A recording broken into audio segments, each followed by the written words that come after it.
My name is Mohammad Abrar Chughtai. DLD के subject में जो आज हम डिस्कस करने जा रहे हैं कि कम्बिनेशनल लॉजिक सर्किट कौन कौन से हैं, ठीक है, उनको हम डिस्कस करते हैं। सबसे पहले हम ये देखते हैं कि डिजिटल सर्किट्स हमारे पास जो होते हैं दो तरह के होते हैं।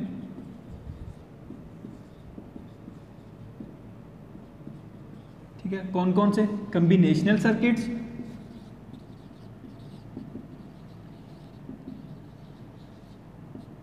और सीक्वेंशियल।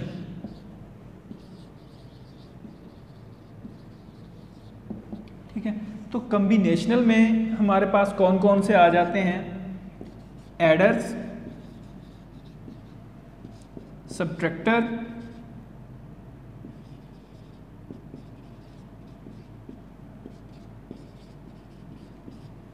कंपैरेटर्स, ठीक है, और उसके बाद हमारे पास आ जाते हैं इसमें मल्टीप्लेक्सर,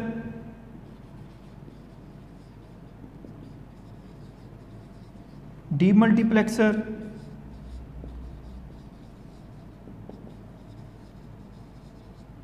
ठीक है, और सीक्वेंशियल में कौन से आते हैं? काउंटर है,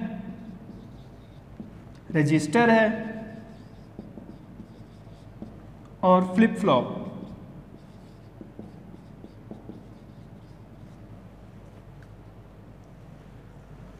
ओके, अब जो कम्बिनेशनल है उनकी जो डायग्राम है कुछ इस तरह से है।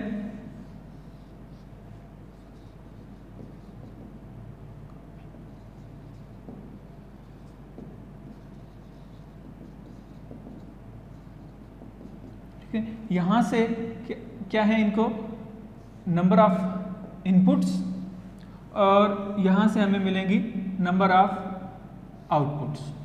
ठीक है, जो सीक्वेंशियल है उसमें क्या होता है कि यहां पर हमारे पास कोई कम्बिनेशनल सर्किट है, यहां से इनपुट्स हैं, ठीक है, उसके अगेंस्ट हमें आउटपुट्स मिल रही हैं, और यहां पर हमारे पास क्या होती है? मेमोरी, जिसमें ये वाली आउटपुट्स स्टोर होती हैं। ठीक है, हम उन आउटपुट्स को further as a input use कर सकते हैं। ठीक है, तो देखते हैं जो हमारे पास कम्बिनेशनल सर्किट्स हैं उनमें कौन कौन से हैं, इनको हम डिस्कस करते हैं। सबसे पहले जो हम डिस्कस करने जा रहे हैं वो है एडर्स।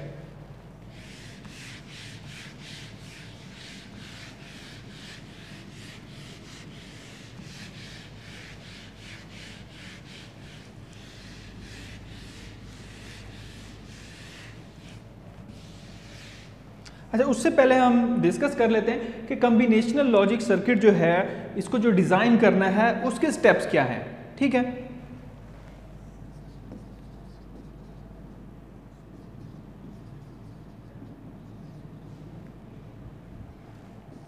इसको स्टेप्स क्या हैं? सबसे पहले तो क्या है, हम प्रॉब्लम डेफिनेशन, प्रॉब्लम डिफाइन करेंगे। ठीक है, सेकंड स्टेप क्या है, हम ये डिटरमाइन करेंगे number of input and output variables.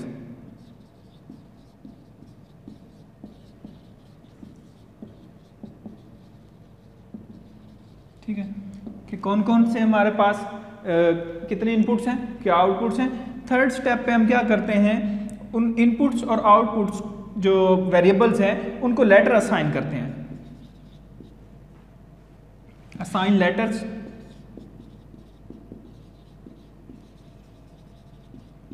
Two variables.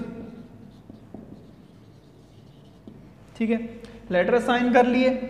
अब हमने क्या करना है कि इनका कोई ना कोई एक्सप्रेशन बनाएंगे।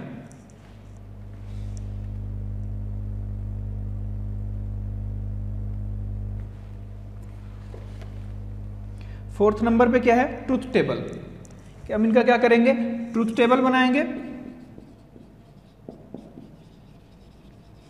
और फिफ्थ पे क्या है, उस ट्रूथ टेबल से हम क्या करेंगे? Boolean expression.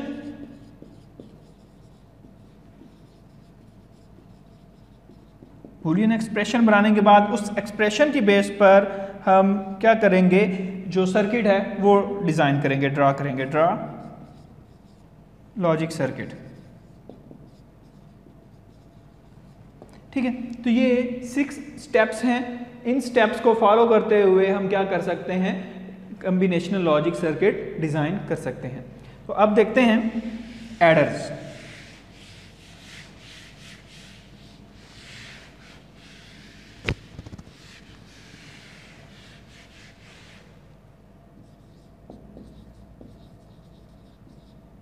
ठीक है, तो डेफिनेटली हमें कोई हमारे पास डिजिटल नंबर्स हैं, कोई 2 डिजिटल नंबर्स हैं, उनको ऐड करना है तो हमें क्या करना होगा, एडर परफॉर्म करना होगा। एडर की हमारे पास 2 टाइप्स हैं, हाफ एडर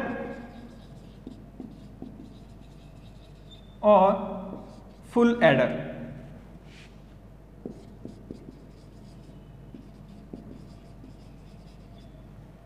अब हाफ एडर कौन सा होगा, जिसमें हमारे पास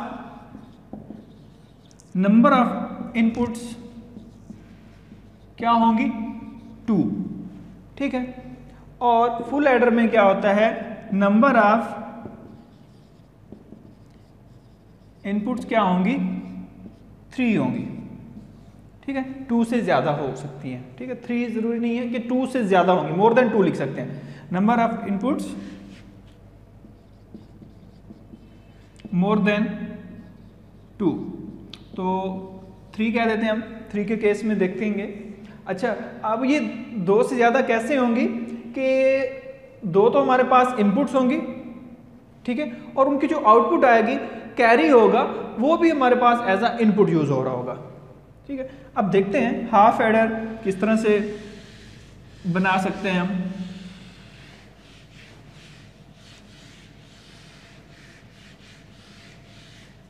ठीक है, कोई हमारे पास क्वेश्चन है कि हमने क्या करना है, कोई एक हाफ एडर बनाना है। हाफ एडर की डायग्राम जो है वो इस तरह से है।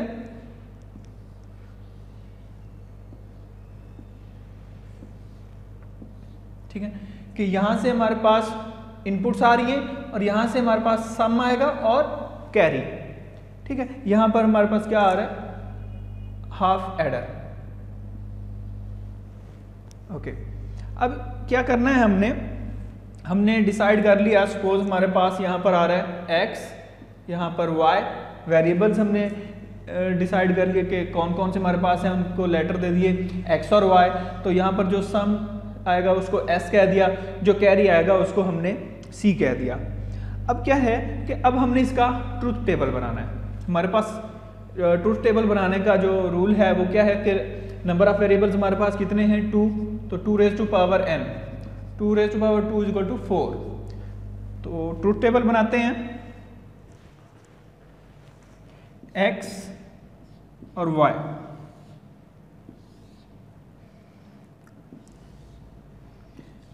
जीरो 0 0 1 1 0 और 1 1।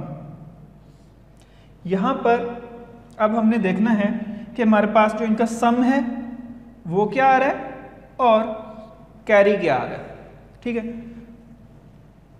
0 0 सम क्या होगा, 0, कैरी भी क्या हो जाएगा, 0 0 1 सम क्या आ जाएगा, 1, कैरी 0 1 0 सम क्या है, 1, कैरी 0।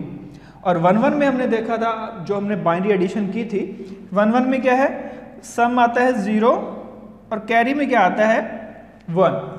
तो इस तरह से हम क्या कर सकते हैं, इसका ट्रूथ टेबल बनाते हैं। अब ट्रूथ टेबल बना लिया, अब हम नेक्स्ट स्टेप हमारा क्या था कि उस ट्रूथ टेबल की बेस पर हम क्या करेंगे, बूलियन एक्सप्रेशन बनाएंगे।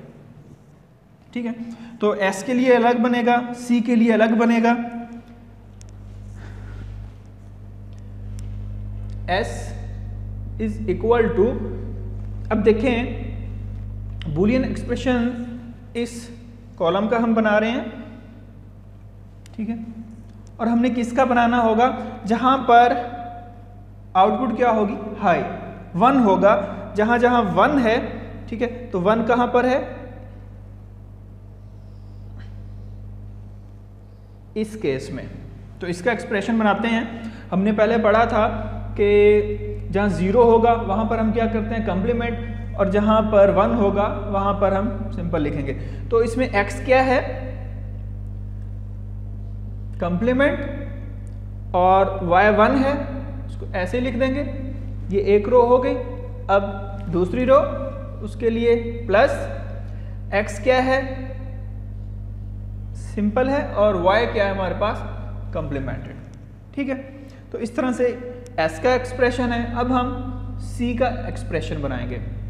तो c में सारे 0 हैं, जस्ट ये एंड वाला 1 है, तो इसके एक्सप्रेशन में क्या आएगा, c इज इक्वल टू, दोनों 1 हैं, कंप्लीमेंटेड नहीं आएंगे, सिंपल आ जाएंगे x y। ठीक है, अब हमने क्या कर लिया, एक्सप्रेशन बना लिया। अब हमने क्या करना है, इसकी डायग्राम बनानी है इस एक्सप्रेशन की बेस पर।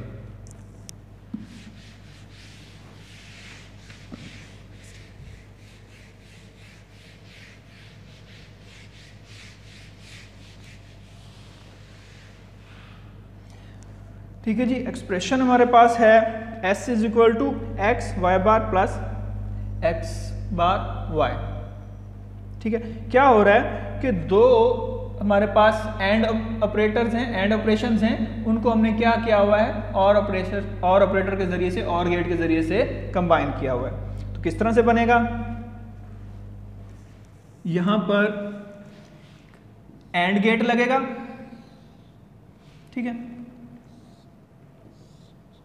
यहां से उसको x और y, ठीक है, फर्स्ट में ये x इन्वर्टेड होगा, और यहां पर फिर एक एंड लगेगा, और इन दोनों को क्या होगा आगे, और गेट लगेगा। ठीक है, तो ये इसकी जो डायग्राम है, आपकी बुक में भी ये दी हुई है, ये इस एक्सप्रेशन के लिए है। अब जो है c is equal to X Y, वो कैसे बनाते हैं, ये s के लिए थी, अब c is equal to X Y, हमारे पास सिर्फ x और y हैं, ये x ये y, तो हमें क्या मिलेगा यहाँ पर c। ठीक है, तो ये डायग्राम थी जो इसकी बनी हुई थी, आपकी बुक में ये मौजूद है इसके DLD के। अब हमने देखना है कि फुल एडर हमारे पास किस तरह से है। ठीक है, कि फुल एडर में क्या कुछ होता है।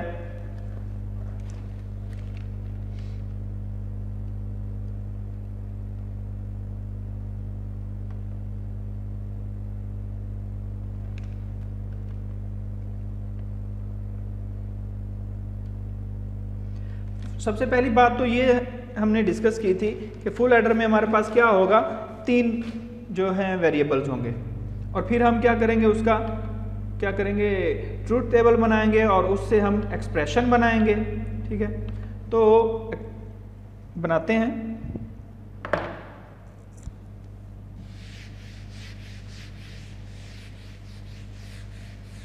इसको फर्दर हम कर सकते हैं कि इन्वर्टेड है तो यहाँ पर क्या हो जाएगा, नॉट गेट लग के यूज होगा। ठीक है,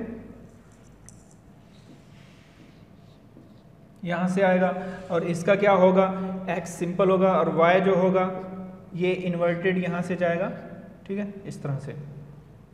तो आपकी बुक में वो उस तरह से बनी हुई थी सिंपल, लेकिन इस तरह से भी ये हो सकती है क्योंकि इन्वर्टेड है।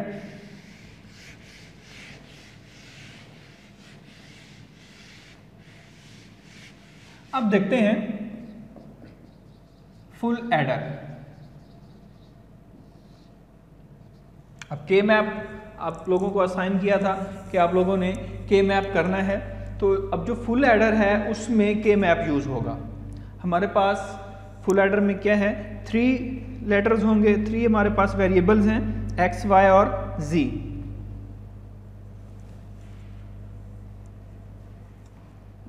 x, y और z, तो 2 raised to power 3 8 कॉम्बिनेशन बनेंगे,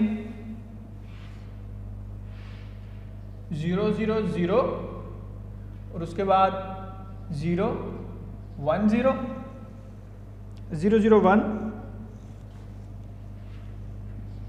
0 1 0 और 0 1 1, फिर 1 0 0,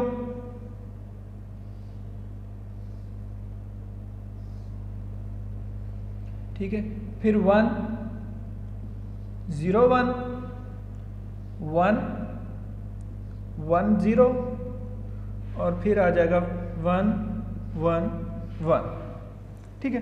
तो ये हमारे पास ट्रूथ टेबल है।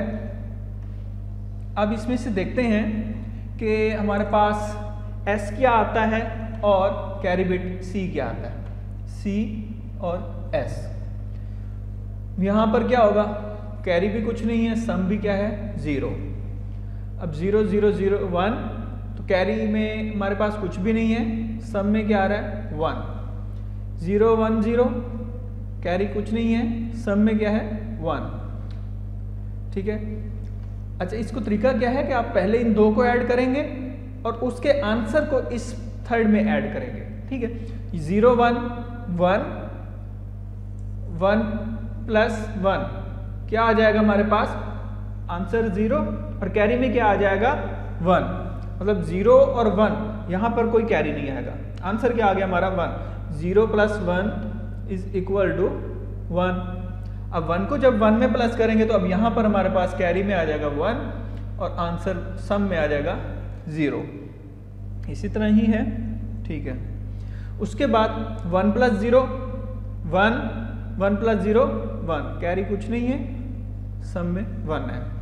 1 प्लस 0 1, ठीक है, और 1 प्लस 1 ये फिर उसी तरह आ जाएगा कि हमारे पास कैरी में 1 और सम में 0, ठीक है। तो जहां पर भी हमारे पास डबल 1 आ रहा होगा तो डेफिनेटली इसी तरह ही आएगा, ठीक है।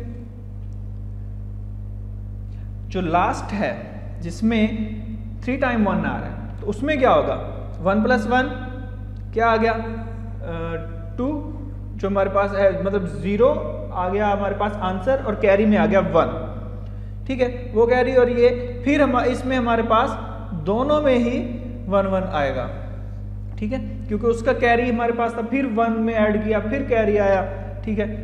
तो ये हमारे पास क्या है, ट्रूथ टेबल है। अब हम इसका क्या बनाएंगे, बूलियन एक्सप्रेशन। तो जब S के लिए बूलियन एक्सप्रेशन बनाएंगे तो हमने एक्सप्रेशन जो बनाना होता है वो सिर्फ उन वैल्यूज के लिए बनाना होता है जहां पर आउटपुट हाई होती है, 1 होता है, ठीक है।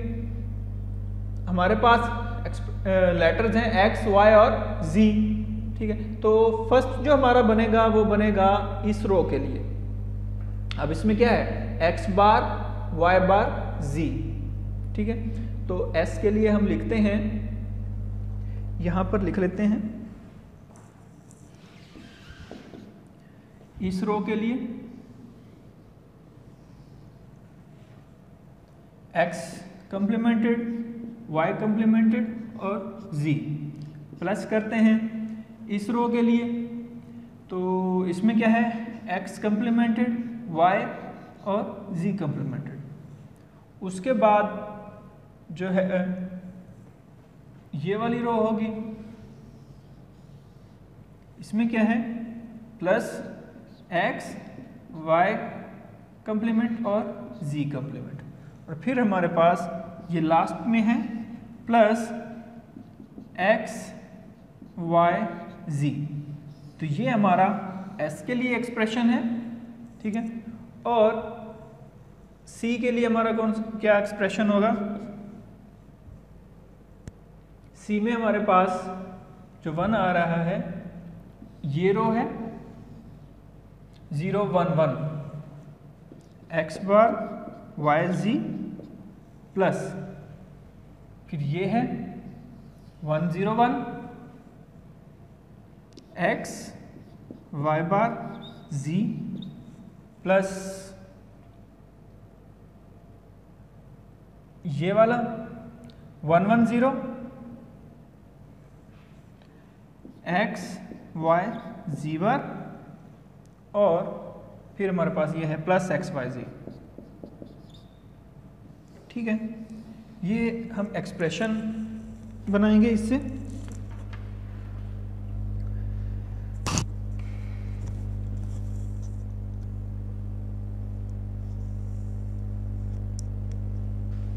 अच्छा, अब इसमें जो है एक्सप्रेशन बनाने के लिए एक्चुअली हमें क्या यूज करना पड़ता है, के मैप। ठीक है, ये हमने उसी तरीके से बना दिया जिस तरह पहले बनाया था। एक्चुअली जो है वो यहाँ पर यूज हो रहा है के मैप।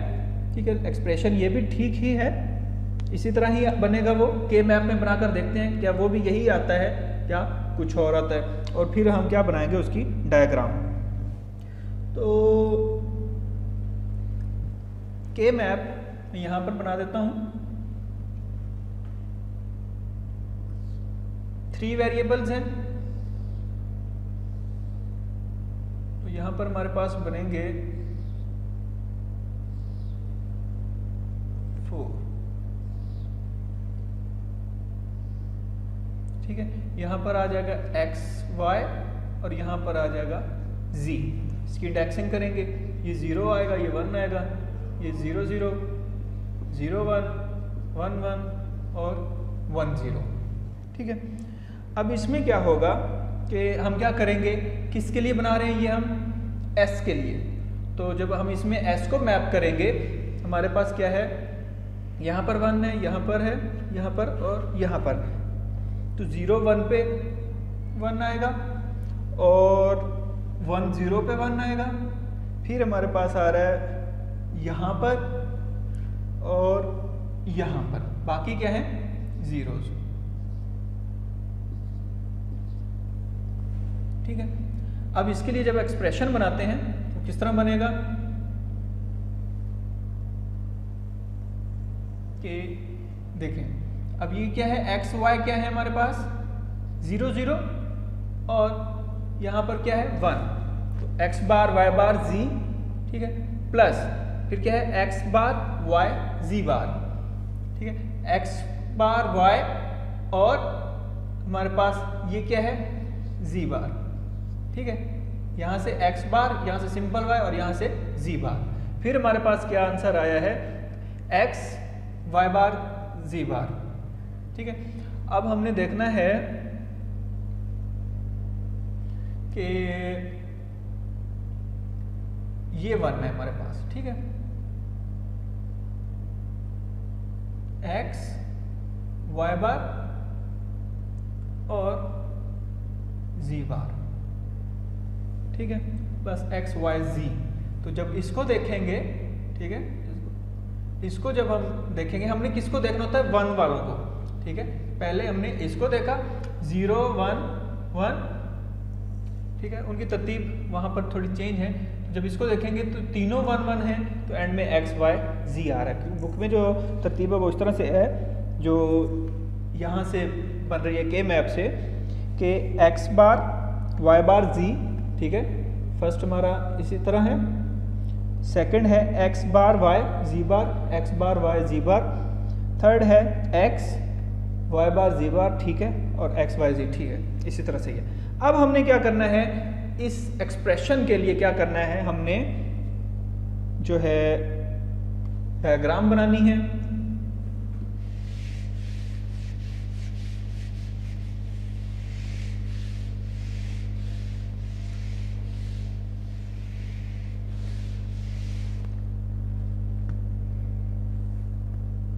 ठीक है, तो ये डायग्राम जिस तरह आपको पहले बताई है, ये आप लोगों ने खुद ही बनानी है। गेट्स लगे हुए हैं, आपकी बुक में भी अवेलेबल है, तो बुक की ही एग्जांपल को हमने इसमें यूज़ किया है।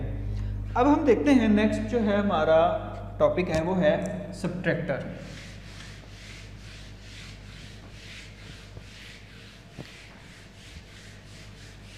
तो उसमें क्या होगा, सबट्रैक्शन परफॉर्म करेंगे।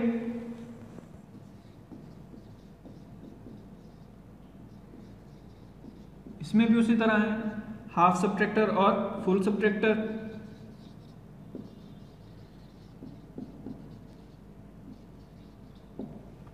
Full subtractor.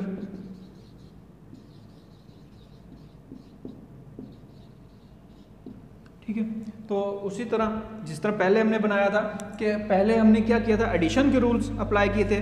अब हमने जो है सबट्रैक्ट के रूल अप्लाई करने हैं। सबसे पहले हम देखते हैं जो हाफ सबट्रैक्टर को, हमारे पास कुछ वेरिएबल्स हैं x और y। अच्छा, उसमें हमारे पास क्या आ रहा था, रिजल्ट आ रहा था, सम आ रहा था और कैरी। यहाँ पर क्या आएगा, डिफरेंस और बारो। इसकी अगर हम डायग्राम बनाते हैं तो वो कुछ इस तरह से है। यहाँ पर सब्ट्रैक्टर है, इनपुट साइन, तो यहाँ पर डिफरेंस आएगा और यहाँ पर हमारे पास बारो आएगा, क्योंकि सब्ट्रैक्शन में हमने क्या पढ़ा था, बारो। तो इसकी जो डायग्राम है वो क्या है, सॉरी जो ट्रूथ टेबल हमारा बनेगा, 2 वेरिएबल्स हैं तो 0 1 1 0 और 0 1 1 0, सॉरी पहला 0 0 होता, 0 1 0 0 0 1 1 0 1 1। अब देखना है हमने कि इसका डिफरेंस क्या आता है और बारो क्या आता है। 0 में से 0 को माइनस करेंगे तो डिफरेंस क्या आएगा, 0, बारो भी कुछ नहीं आएगा। अब 0 में से 1 को जब हम माइनस करते हैं तो हमारे पास डिफरेंस क्या आएगा, एक्चुअली क्या है, 0 में से हमने 1 को, तो हमें क्या करना पड़ता है, बारो लेना पड़ता है, ठीक है। तो यहाँ पर डिफरेंस में भी क्या आएगा, क्या होता है, हम बारो लेके आगे जब यहाँ पर आते हैं तो 2 हो जाता है, 2 में से 1 जब माइनस होता है तो आंसर क्या आ जाता है, 1, ठीक है। और एक हमारे पास ये बारो हमने क्या किया, 1। अब 1 में से 0 को माइनस करेंगे तो डिफरेंस में क्या आ जाएगा, 1, बारो में 0। अब 1 में से जब हम 1 को सब्ट्रैक्ट करेंगे, डिफरेंस भी 0, बारो भी 0, तो डिफरेंस में आ रहा है 0 1 1 0, ठीक है, 0 1 1 0, और बारो में आ रहा है 0 1 0 0 0 1 0 0, ठीक है। तो अगर तो हमारे पास एक्सप्रेशन, हमारे पास वेरिएबल्स हो 2 तो हम उसका डायरेक्ट जो है एक्सप्रेशन बना लेंगे। अगर हमारे पास वेरिएबल होंगे 3, एडर में भी इसी तरह करना और सब्ट्रैक्टर में भी, तो फिर हम के मैप के जरिए से उसका एक्सप्रेशन बनाएंगे और फिर उसकी डायग्राम बनाएंगे। तो